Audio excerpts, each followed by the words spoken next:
Good afternoon once again, ladies and gentlemen.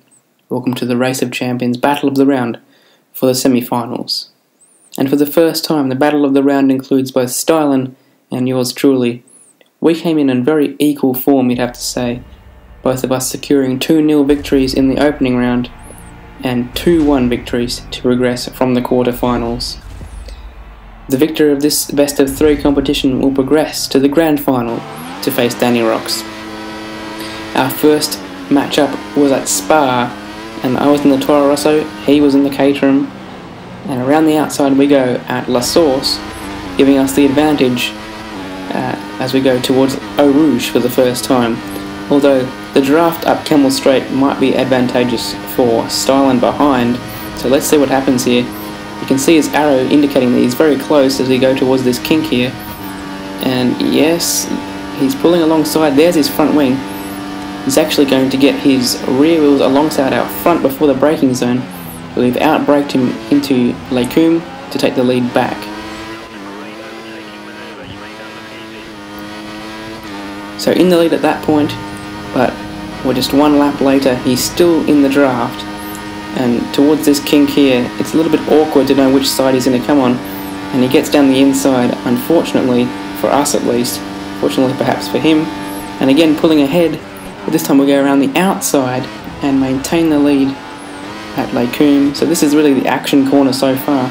This time we go a little bit wide on the exit and he's still getting his nose down the inside. We have to brake a little bit late into Rivage and slide around the outside. I think we've managed that even though the corner was completely off camber. A little bit wide there, and you can see that the indicator still shows him right behind in the Caterham, putting massive pressure on us. And through Pouon, it almost looked like he might go for a move around the outside, but that would have been craziness if he'd have managed that at least. He's still right behind us though through the Fang chicane, and massive pressure on me right at the moment. And I thought especially that I had to win this race because STYLN strong everywhere. You have to take advantage of every pole position you can get or pass that you've made and make the most in this format. There's 2 slip-ups and you're out of the competition. And let's head here towards Blanchimont, and he's all over us, perhaps putting his nose down the inside. He must have backed out there because that was very close according to the indicator. And into the bus stop, the indicator lights up, he's right behind. I made a little bit of a mistake there, getting a bit too much on the curb, but I still had an advantage out of there, and it was a bigger advantage out of the bus stop than I had the previous lap, which meant that as we go up Camel Straight, he wasn't close enough to pull alongside this time, and it was much easier indeed to defend. But you can see the pace advantage STYLN has much faster than us at this point. And indeed, as we get to Fan chicane on the last lap, I actually go very wide, touch the gravel there, a very scary moment. Could have spun back across the track, but luckily it's actually me still in the lead, and STYLN actually a little bit fallen back in those last 2 corners. He puts a little bit more pressure on me in the bus stop just in case I make a mistake. That wasn't to happen, and he would now require 2 victories to progress, and I only need 1 victory. 0.6 the margin in that one, so very close stuff. That actually turned out, without giving you any spoilers, to be the biggest margin between us in all of our races. Next time is in Abu Dhabi. He was first on the grid, I was 3rd.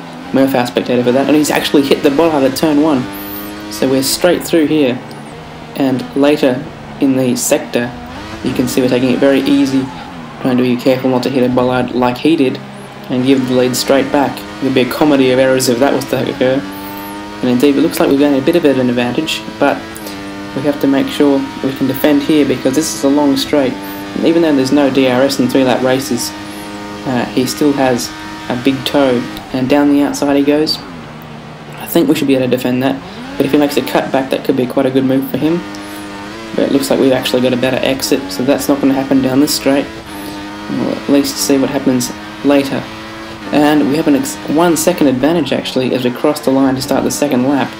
So perhaps STYLN falling by the wayside 2-0, that would be a surprise. Certainly looking that way though. But he does catch up quite quickly, and yeah, these straights really allow someone to catch up at Abu Dhabi.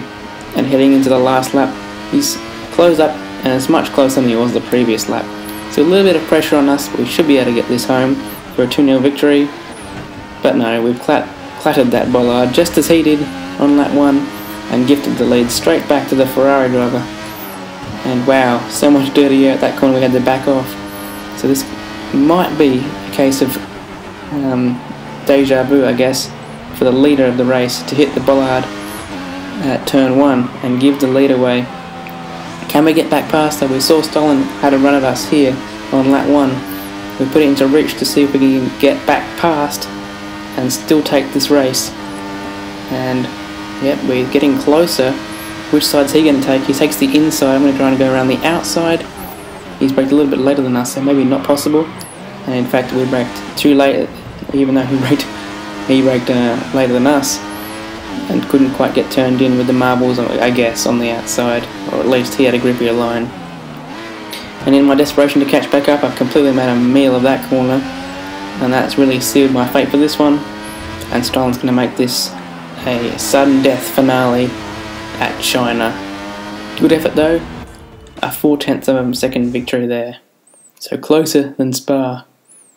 And again, that wouldn't be as close as the result of China. This was a real pressure cooker now. The loser of this race is out of the competition, and STYLN once again had pole position for this one, and I came from the 3rd on the grid, so I wasn't even able to go for a run at turn 1, a customary move of mine in league races, especially around the outside here. But I wasn't quite close enough to get that done on the Red Bull, and this time I'm in a Marussia. Interestingly, we both drew cars that we raced in PRL to take championships, in fact. So let's see what happens here. The last 2 champions in PRL. What will we do here at China? One of my favourite tracks actually, so I was expecting to do quite well here, but alas, the dirty air just means I can't turn here.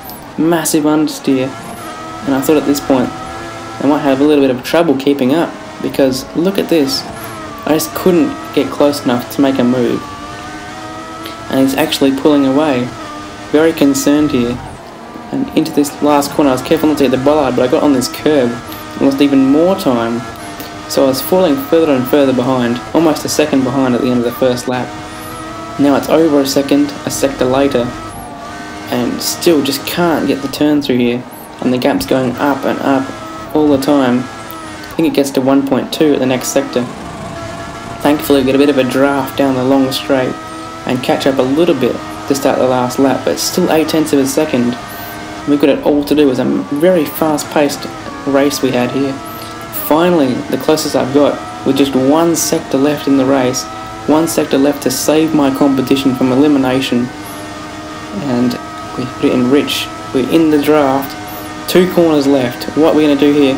He's defending the inside, but not enough. We've managed to get our nose down the inside. We braked very late. We're in 1st gear. We put too much power down though. He's still on our left. We actually, wow, squeezed him a lot there. Just enough. That was fair. There was contact. There was definite contact there. He's not going to do it though. We've actually managed to pull off the heist of all victories. Awesome. Truly awesome. What a win. The last minute, last gasp save from elimination. So that was the battle of the round for the semi-finals. I've been Jacko. See you next time.